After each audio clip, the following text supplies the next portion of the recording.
There is a custom to write the verse shiviti Hashem lenegdi tamid. I shall place God always before me, and I place God constantly before me. They is written on a parchment, and it's put in front of the shaliach sibur, the cantor. When he's praying, he sees that,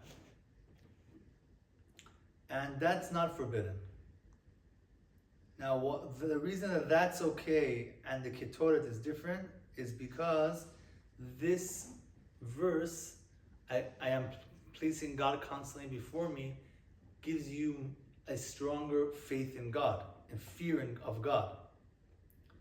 And this means that a person should constantly remain aware and conscious that he's in God's presence, since God fills the entire universe.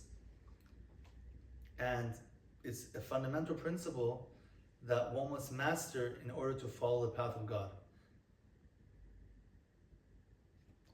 So there are other verses that some synagogues place to give you, strength also, chizuk. But Yalkut Yosef says, all these other types of verses one should not put up. But if they're in poster form and not written in parchment, they're okay. But the lamnatseach with the menorah and shiviti that we just spoke about, or zehashar sadikim yavo bo, these are okay to put up, and I will put in the description section more examples. Now, the Yafeh Lalef teaches that the verse shiviti embodies the lesson that's taught in Pirkei Avot. There's just one of them. There says that if you observe three things, you will not come to sin, and one of that is know what is above you. In Mesilat Yesharim says that the strategy for getting this level of fear is to think about the fact that God is present everywhere in the world, that He watches everything that happens to you, and that nothing goes unnoticed by Him. And I'm just going to interrupt for a second. It's interesting that the more we get closer to the time of Mashiach, and the more that it's becoming a very difficult generation, at the same time, technology is also getting very strong. And you see that the technology is in a way a mirror of what's going on. Now you have cameras more than ever in the world. Everywhere you go, there's cameras that are recording you. And it was never like that in the, they're always like 10 years ago, a little less. 20 years ago, go back 60 years, there almost wasn't any camera, there weren't any surveillance cameras. Now, it's everywhere, and it's in a way a reminder that to tell you, look, Mashiach is coming soon. God is watching you. Be careful. Get yourself together. Even though you think you're alone, Hashem is listening to your thoughts. Hashem, He knows what you're thinking, what you're doing when you're alone, what you're thinking when you're alone. So once it becomes, as the Mesilat Yesharim continues, once it becomes clear to a person that he's always in the presence of God, he will automatically come to fear Him, and he will strive to avoid anything that will be improper in the presence of His greatness. This is what our sages taught. Know what is above you, an eye that sees, an ear that hears, and that all your deeds are recorded in a book. And it's recorded either as a merit or a demerit. Now there are some tips from the book called Shema Yisrael, and it tells you how to get fear of God. One is, look up in the sky. The vast sky, just looking up at it can help you have fear of God. Looking at your tzitzit can help you have fear of God.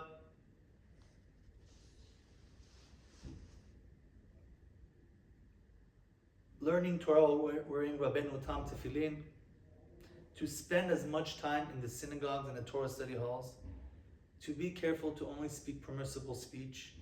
To seek and promote peace.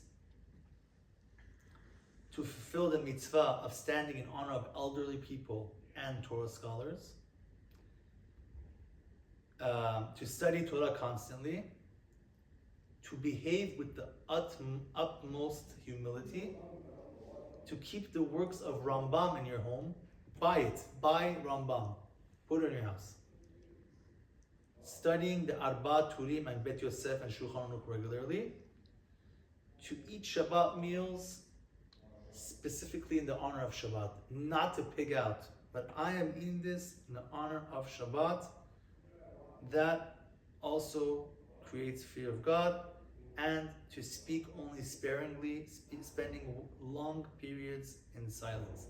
It is good to be silent when as much as you can. It's a good trait.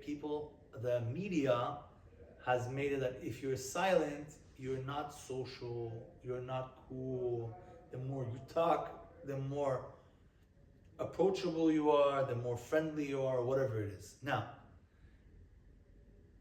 there is a quality to people who can know how to talk to everyone and know how to begin conversations and everything, but that doesn't decide if you're a good or bad person. It's what you say and when you say it, because there is a time to be silent and there's a time you have to talk. You have to step up. That's true. But generally, it's safer to be silent. When you're silent, if you're known as a quiet person, that's great. That's very good. You're gonna speak less lashon hara. You're gonna get in less fights with people. But the only problem that these people have, if they're too silent, is that sometimes they need to speak up and they don't. They're too shy, or they don't, or whatever it is. They don't want to get into conflict. Sometimes you need to step up. So a person, through learning ethics, musad, he'll know when he needs to step up and when he needs to be quiet. Because you can also going in the extreme of any of them is not the right way.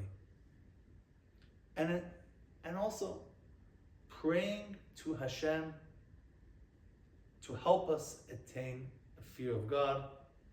Rav Chaim Soloveitchik said, how do you get, you want your children to have fear of God?